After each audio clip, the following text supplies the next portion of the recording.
Сегодня предлагаю вам комбинированные пинетки-ботиночки для мальчика, связанные крючком и спицами. Подошва, бортик и передняя часть связаны крючком, задняя часть связана спицами.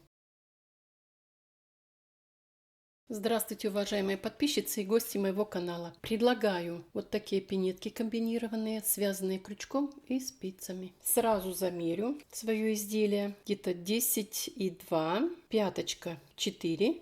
Передняя часть 5,5, где-то 5,3. Высота бортика до платформы 2 сантиметра. Глубина где-то 3,1-3,2 мысика. Ширина 4,3. И полностью высота изделия 5,5 до подошвы. Вот такое изделие я вам предлагаю. Есть другие варианты, например, вот такие. Методика абсолютно одинаковая изготовления, только изменен цвет и дизайн. Все остальное абсолютно одинаковое. Здесь у меня связана высота из 2 люверсов, здесь у меня 3. Это значит чуть-чуть побольше. Для северных районов идеальный вариант это когда для деток делают еще выше. Сегодня я буду вязать вот именно голубые пинетки. Пинетки буду вязать пряжей 2 цветов. Основной цвет это меланжевый цвет, голубой с белым, доминирует голубой цвет, и принтовой пряжей. Они у меня смотаны в клубки, потому что это была бобина большая, а это остаток. Для изготовления одной пинетки достаточно вот такого клубка, так как это будет только кант, вот этот, вязание голенища и кусочек всего лишь навсего для украшения передней части. Мне попал как раз черный цвет, поэтому я буду ориентироваться на пряжу черного цвета. Вот эта пряжа, она носочная пряжа. У меня этикетка от другой пряжи, но они абсолютно одинаковые. Это 75% шерсть и 25% полиамид. 210 метров в 50 граммах. Пряжа по толщине абсолютно одинаковая, что голубая, что синяя принтовая пряжа.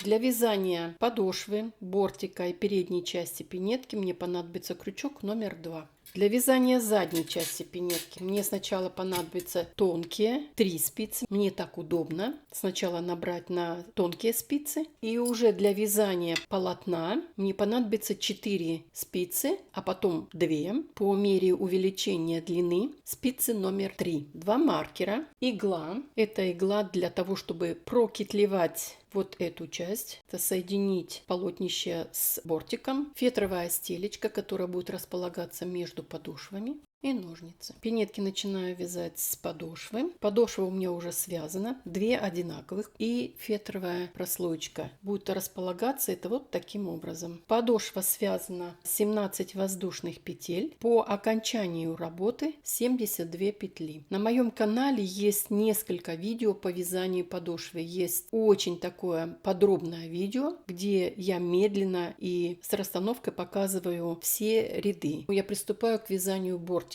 Так как голубая нить, она у меня тонкая, но при сложении в 2 раза она как раз такой же толщины, как и принтовая пряжа. Поэтому я буду делать 2 сложения. Первое, что я буду делать нулевой ряд. Это переход от одной плоскости к другой, чтобы было ровно 90 градусов. Я разворачиваю сначала вязание лицевой стороной ко мне, ищу условную середину на пятки и разворачиваю вязание на изнаночную сторону. Очень хорошо видно, так как вот эти остатки пряжи я не отрезаю. Можно немножко растянуть, если вы плотно вяжете, как я, и в рядом стоящую петлю вкалываю крючок. Получается уголок. Провязываю вместе. Закрепляю. Вторая петля становится первая, и это будет в процессе вязания всего ряда. В рядом стоящую петлю вкалываю крючок, образовывается уголок, провязываю вместе столбик без накида. Вторая петля становится первой, в рядом стоящую петлю провязываю вместе столбик без накида. Формирую уголочек, столбик без накида. Я провяжу немножко больше, чтобы вам было хорошо видно.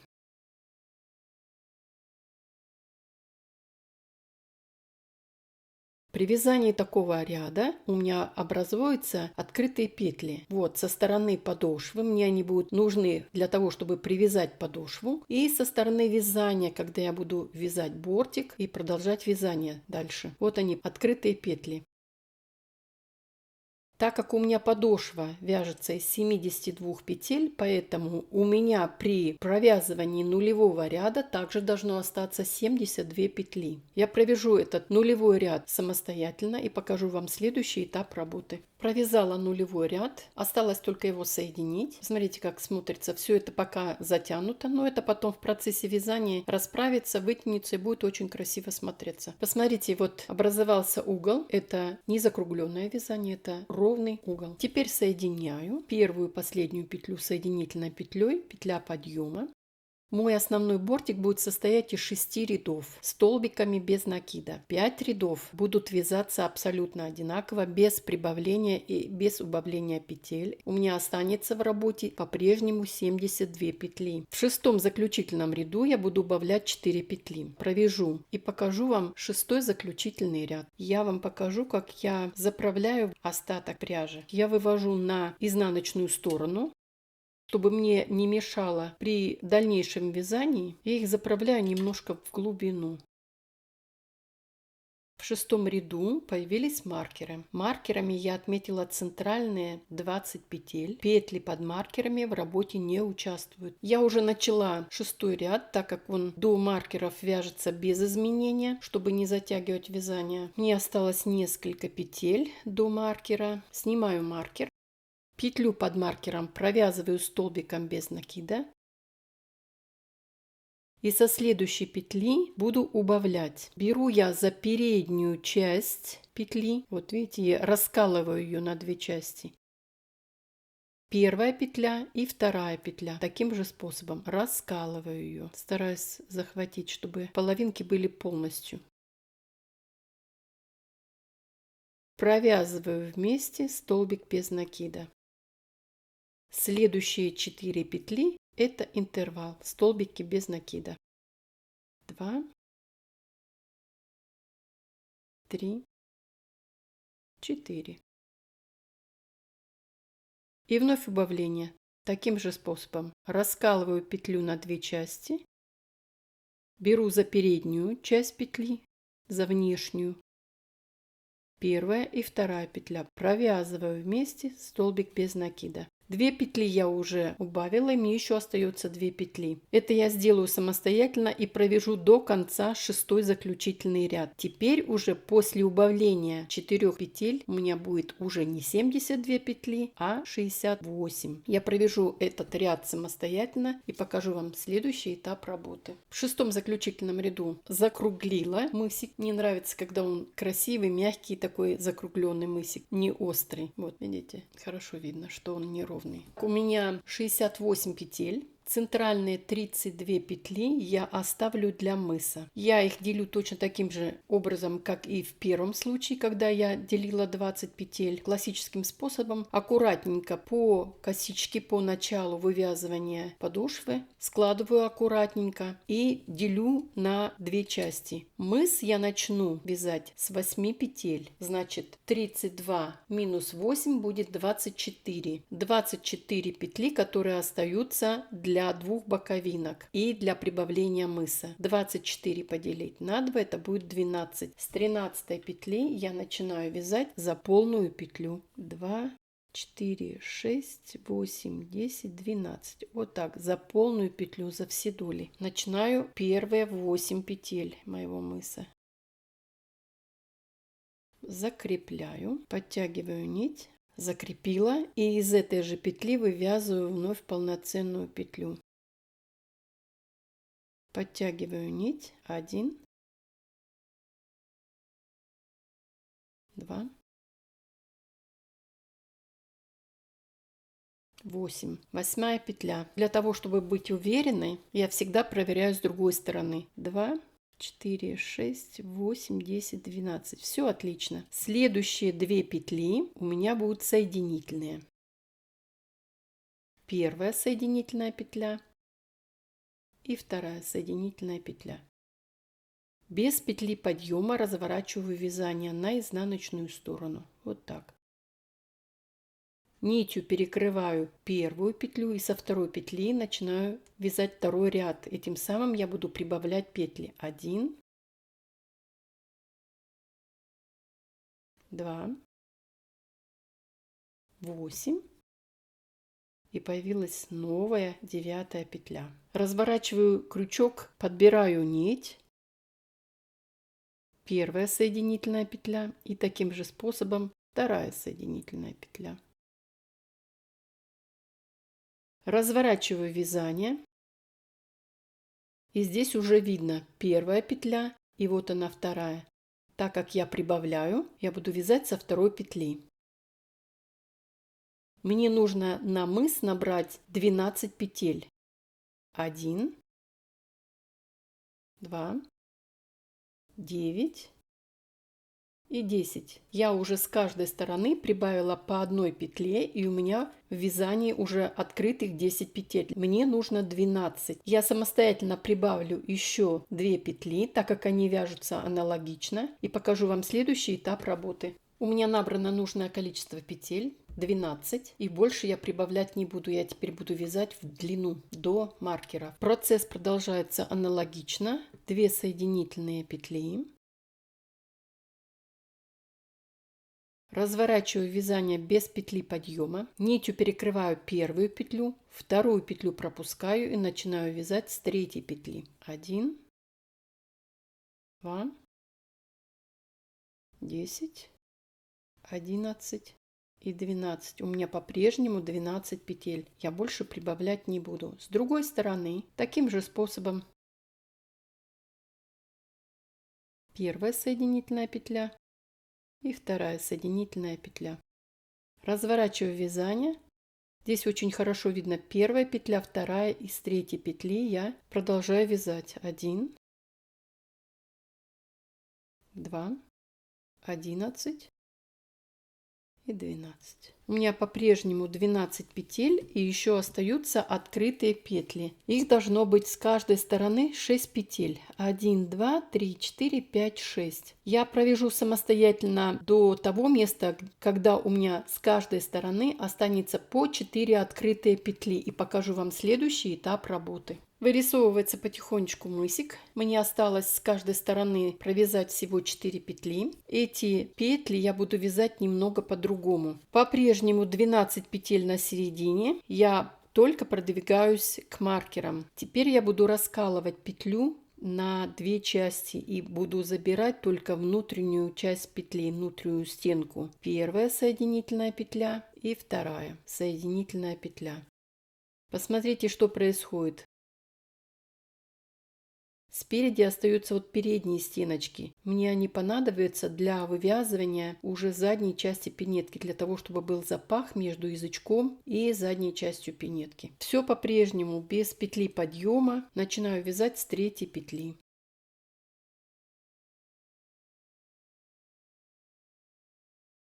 Одиннадцать и 12. С другой стороны точно так же раскалываю петлю по центру, за внутреннюю часть петли, за внутреннюю стенку провязываю первую соединительную петлю и вторую соединительную петлю. И точно так же с третьей петли все, как я вязала до этого, не прибавляю, чтобы осталось на середине 12 петель. Вот так. У меня остается с каждой стороны по 2 петли открытых. Они вяжутся аналогично. Раскалываю петлю и провязываю только за заднюю стенку, для того, чтобы оставить вот эти вот половиночки для вывязывания задней части пинетки. Я провяжу это самостоятельно и покажу вам следующий этап работы. Мысик готов. Я провязала все петли до маркеров. Ни одной петли у меня больше нету. И продолжаю вязать. Уже буду вязать язычок. У меня связано, если по рядам считать парами, вот эти вот выпуклые ряды, получается 1 и 2. Раз, два, три, 4, 5, 6. Если считать парами, то у меня 6 пар, а так у меня связано 12 рядов. Вот язычок у меня будет точно так же, ровно половину от мыса. Я сделаю также 6 пар или 12 рядов в высоту. Больше я вязать высоту не буду, но вы можете решить сами. Вы можете сделать длиннее, вы можете сделать немного короче, так как язычок, видите, поднят немножко, выдвинут. Можете сделать вровень с вязанием задней части пинетки. Это ваше собственное решение. Вот, посмотрите. Для вывязывания язычка я прибавлю с каждой стороны по одной петле, чтобы у меня было не 12 петель, как сейчас, а 14. Из первой петли я вывяжу 2 петли и из последней, чтобы у меня уже для вывязывания язычка было 14 петель. По-прежнему вяжу столбиками без накида. 13, 14, 14. Разворачиваю вязание, петля подъема, и, как я уже сказала, буду в высоту вязать 12 рядов. От начала вязания мыса и окончания язычка у меня составляет 24 ряда или 12 пар. Лицевой ряд и изнаночный ряд. Язычок у меня прямой, поэтому в этом сложности вывязывания язычка никакой не будет. Первые 2 ряда связаны. Убираю маркеры, они мне уже больше не понадобятся. И продолжаю вязать язычок в высоту. Одна подписчица мне попросила показать, как я обвязываю язычок, поэтому я провяжу язычок самостоятельно, уже 10 оставшихся рядов, и покажу, как я обвязываю язычок. Язычок связала. Вот если считать парами от начала вывязывания мысика, вот они, видите, рубчики. 1, 2, 3, 4, 5, 6, 7, 8, 9, 10, 11, 12. Эта пара состоит из лицевого и изнаночного ряда, а значит 24 ряда в высоту. Язычок прямой. Мне не очень нравятся вот эти вот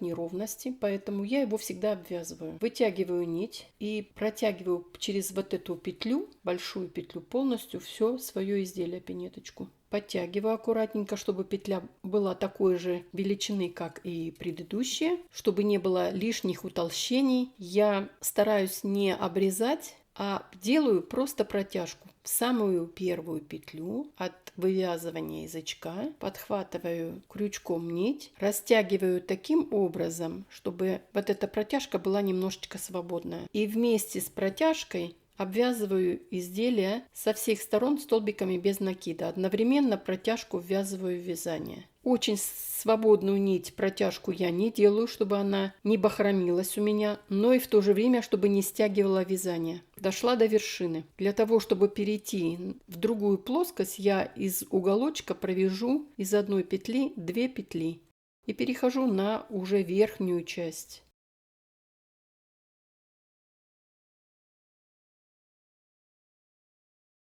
Посмотрите, что получается. Ровненький, красивый край. Очень эстетично, очень здорово. Я провяжу этот ряд до конца и покажу вам следующий этап работы. Передняя часть пинетки готова. Я заправлю язычок вовнутрь мысика и приступаю к вязанию уже спицами задней части пинетки. Беру тонкие спицы и крючок как помощник. У меня с каждой стороны 4 половинки петель. 1, 2, 3, 4. И с этой стороны точно так же. 1, 2, 3, 4. Можно маркером отметить самую первую и самую последнюю петлю. Можно не маркером, можно нитью. Первая и последняя пока в работе участвовать не будут. Вот таким образом. Но мне это не надо, поэтому я вижу эту петлю, я ее пропускаю и буду вязать со второй петли. Я помогу себе крючком, чтобы петли были не очень растянутые. Мне так удобно. Распределяю я заднюю часть на 3 спицы, так как вязание невозможно развернуть, понимаете, на 2 спицах это будет неудобно. Передние петли, 1, 2, 3, 4, они будут вытянутые. Я этого не планирую. Перехожу уже на основные петли, не на боковинки, не на половиночки петель, а вот на полную петлю, и буду за заднюю часть забирать, а переднюю половинку оставлю сначала как навигатор. Но оно и так будет видно пряжи другого цвета, а если вы будете вязать пряжи одного цвета, то это будет как навигатор. Можно это делать одновременно спицей, как вам удобно. Важно распределить вязание на 3 спицы от начала и до предпоследней петли. Вот она у меня маркером отмечена. Я это сделаю самостоятельно и покажу вам следующий этап работы. Я набрала на 3 спицы, у меня получилось 42 петли. Это точно такой же принцип, как вязание спицами, например, ботиночка. Поэтому для людей, которые вяжут спицами, это не новость. Перехожу на спицы более толстые, это на 3. Это я этими спицами только подобрала. И теперь буду вязать резинкой 1 на 1.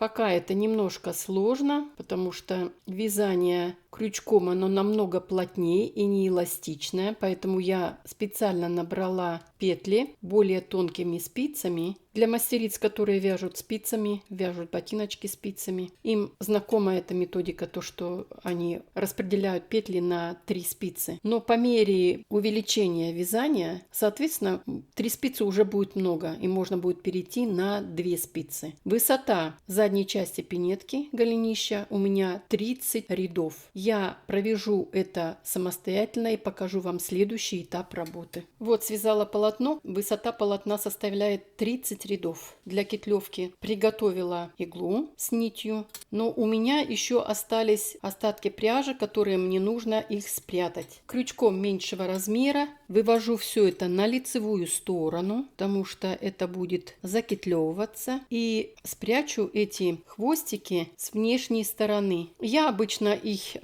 не оставляю открытыми, а немножко вот так вот завязываю, чтобы они в процессе носки случайно не выбежали наружу. Этот хвостик я сейчас спрячу и покажу, как я кетлюю. Подготовила к кетлеванию, убрала все остатки пряжи снутри, потому что уже надо привести потихонечку в порядок, спрятать все это, и начинаю заниматься кетлевкой. Ну, первые петли это немножко не очень легко.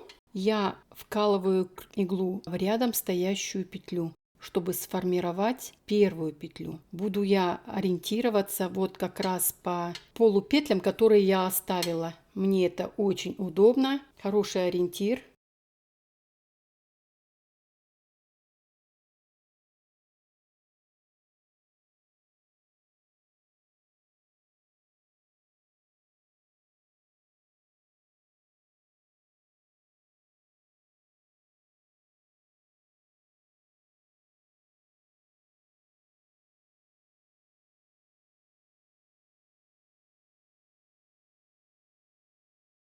Плотненько прижимаю. Вот посмотрите, петля, она открытая.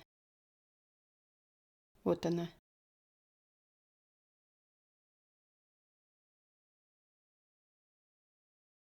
Теперь я в эту же точку и в рядом стоящую петлю набираю следующую петлю для кетлевки.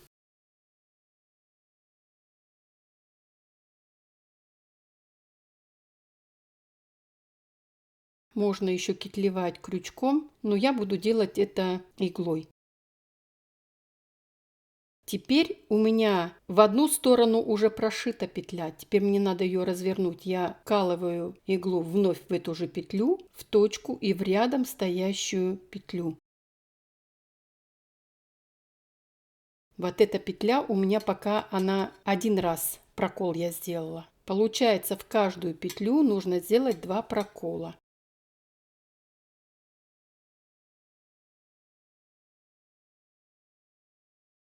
Вновь вот в петлю, которая в предыдущую петлю, чтобы она была развернута, вкалываю вновь иглу и в рядом стоящую дырочку. Петля получается через петлю.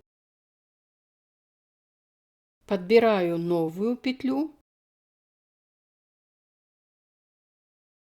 подтягиваю.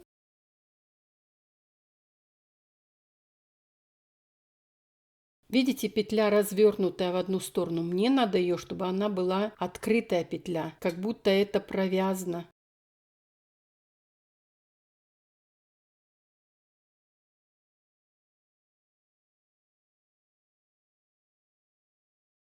И следующая петля. Здесь уже белая нить, уже более-менее видно. Получается вот такие красивые стежки, как будто это вязание.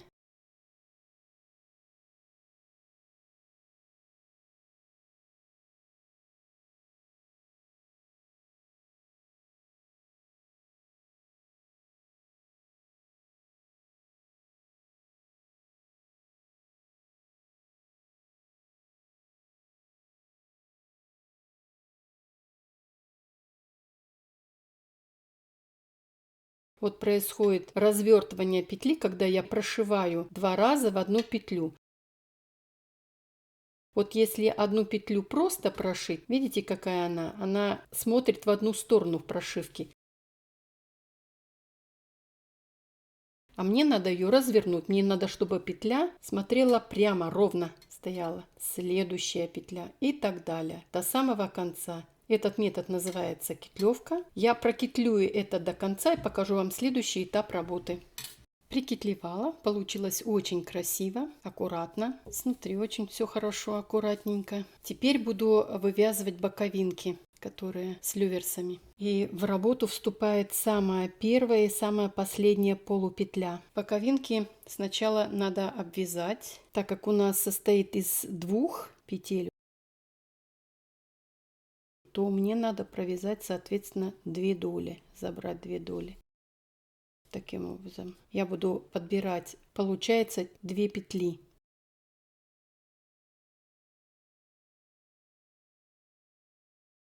Я обвязала одну сторону, у меня составило 8 петель, закрепляю, разворачиваю и обвязываю полностью полотно, вот эти 8 петель. Самая первая полупетля соединительная, разворачиваю вязание, первые 2 петли столбик без накида, 2 воздушные петли, петлю пропускаю, промежутки между дырочками 2 столбика без накида, 2 воздушные петли, петлю пропускаю. И в заключении также 2 столбика без накида. Это у меня чередуется. 2 столбика без накида, петлю пропускаю, 2 воздушные петли, промежутки между дырочками, 2 столбика без накида, петлю пропускаю, арочка из 2 воздушных петель и в заключении 2 петли столбиками без накида. Закрепляю, разворачиваю. Также по рисунку провязываю арочку, 2 столбика без накида, промежутки между дырочек для шнурков, также 2 столбика без накида,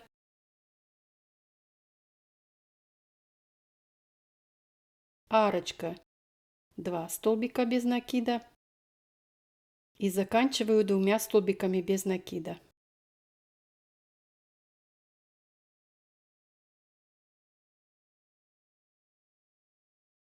В заключении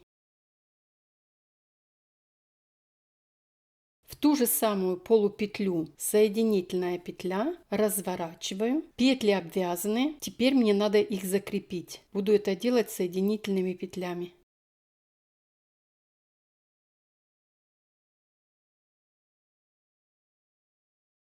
Вершина, разворачиваюсь и вверх точно так же сделаю соединительными петлями.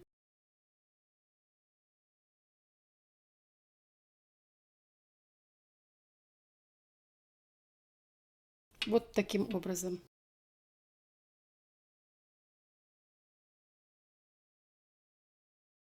Отрезаю нить и приступаю к обвязыванию второй части. Ну вот, одна сторона боковинки готова, теперь мне нужно сделать вторую. Но чтобы у меня было симметрично, значит, соответственно, мне нужно теперь начинать сверху вязание. Вот именно подобрать вот эти верхние петельки. И также сначала обвязать 8 столбиков без накида, потом обыкновенный ряд 8 столбиков без накида и уже потом формировать петельки. Я это сделаю самостоятельно и покажу вам следующий этап работы. Я обвязала с другой стороны также 8 столбиков без накида, разворачиваю вязание и вот последняя полупетля с этой стороны, подхватываю ее и провязываю вместе. Без петли подъема обвязываю вязание.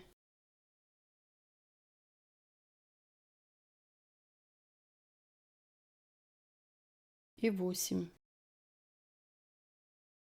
Петля подъема. И теперь уже буду формировать дырочки для шнурков. 2 столбика без накида. Все точно так же, как с другой стороны.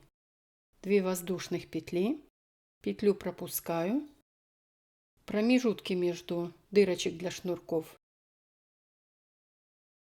2 столбика без накида, 2 воздушные петли, петлю пропускаю и 2 последние петли столбиками без накида. Оставляю петельку, разворачиваю вязание. В эту же петлю, которую я использовала, вновь буду использовать. Делаю протяжечку.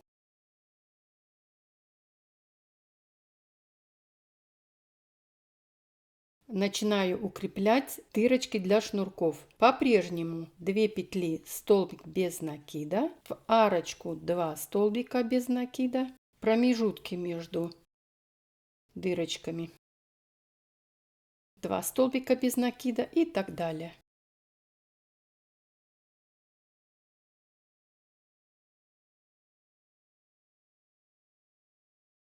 Вышла на вершину. Теперь мне надо обвязать также свое изделие.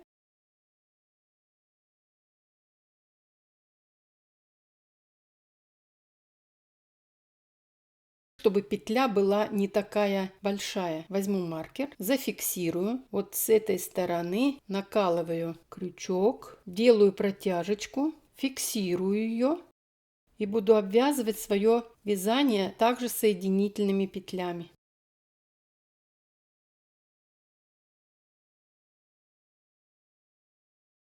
Теперь подбираю вот эту открытую петлю, провязываю вместе и уже спускаюсь вниз, полностью обвязываю боковинку соединительными петлями.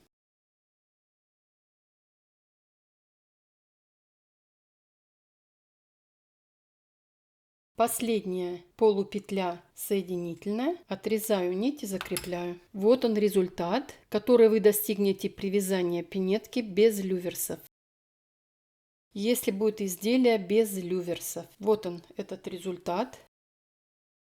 Если будут люверсы, люверсы у меня мягкий металл 4 мм. Под такие люверсы есть универсальные щипцы или щипцы только под этот размер. Теперь нам осталось совсем немного. Делю язычок на 2 части и смотрю, где это должно быть.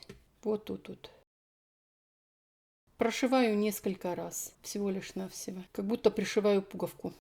Фиксирую с этой стороны. Так как это принт, то, соответственно, надо угадать с цветом, с которым я прошивала первую пинетку. Зафиксировала. Я думаю, цвет я угадала почти.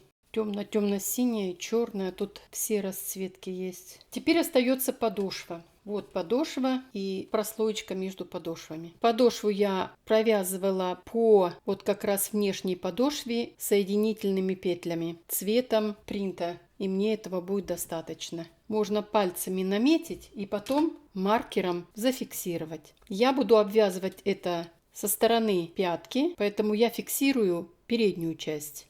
Носочек. Сначала убираю в сторону прослоечку, обвяжу 2 подошвы после закругления до вот этой точки. Оставлю расстояние для того, чтобы вставить прослоечку. А сейчас я приступаю к вывязыванию соединительных петель и соединению 2 подошв. Обязательно смотрю, чтобы у 2 подошв было обязательно провязано 2 полные петли. Буду обвязывать это очень свободно. Свободные соединительные петли — это для того, чтобы дать возможность подошве растянуться, так как она еще новая, не растянутая.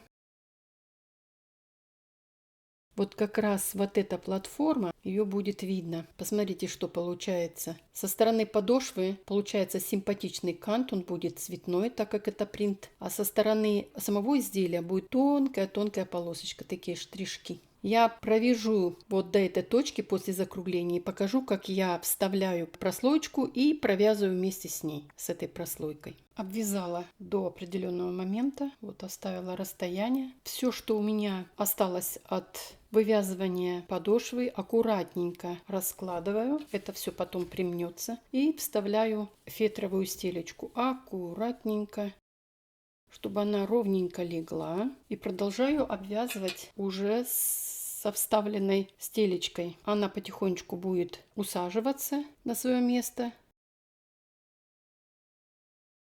Вот таким образом. Вот так. Я провяжу это до конца и покажу, как я прячу вот эти остатки пряжи. Их должно быть два. Начало и конец обвязки. Как я прячу в вязание. Ну вот, идем к завершению. Я обвязала полностью две подошвы. Вставила прослоечку. И вот теперь мне надо закончить. Последняя петля. Вот она у нас вот такая получается. Я первую петлю разъединяю. Провязываю. Уже вывожу из середины петли. Вот в эту сторону.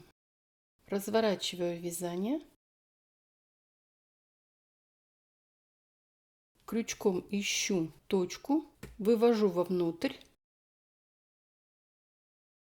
Связываю два окончания вместе узелком, но не очень сильно, чтобы не деформировать петлю. А второй узел уже контрольный. И распределяю между прослойкой и внутренней подошвой в разные стороны.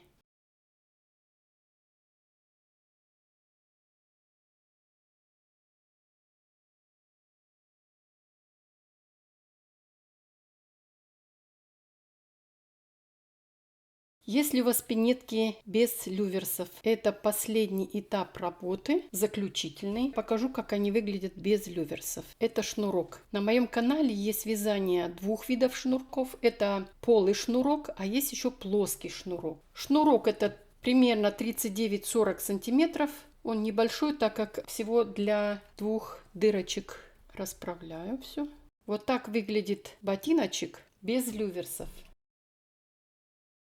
А вот так выглядит ботиночек с люверсом. Конечно, с люверсом выглядит симпатичнее, потому что это уже относится к дизайну. Но если нет люверсов, то не отчаивайтесь. Дырочки для шнурков связаны очень плотно, и при сильном натяжении они не порвутся. Но так как у меня в одном ботиночке люверсы есть, то я вставлю и в другой ботиночек люверс. Люверсы металлические, 4 миллиметра. Металлические, и по самому краю они с насечками. Их легко и удобно распределить по разным сторонам. Вот так они вставляются.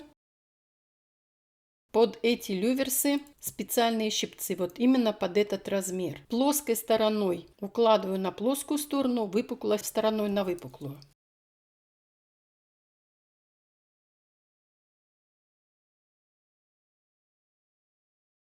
Вставила все люверсы. Полностью на всю модель понадобится 8 штук. Вот такие пинетки симпатичные у меня получились до мальчика. Это нейтральный вариант. Как я уже показывала, здесь уже 3 люверса. Это значит, на одну модель понадобится 12 штук, так как голенище немножко выше, чем у этой модели. Модель это тоже очень красивая, это все зависит от вашей фантазии, как вы это сделаете. Если вам понравилась такая модель, видео вы увидите. Это вы увидите в шортс, так как я не вязала. Но если вам понравилась такая модель, я охотно вам свяжу, покажу, как это делается на видео. Мне будет очень интересно, пишите, и я постараюсь для вас сделать вот такую модель. Сегодня мы вязали вот такую модель, и она получилась тоже очень хорошо, очень красиво. Все зависит от вашей фантазии, какую пряжу вы возьмете, как вы ее будете располагать. Можно ее расположить наоборот. Все зависит от вас. Я желаю вам мира, добра. До свидания, до следующих встреч.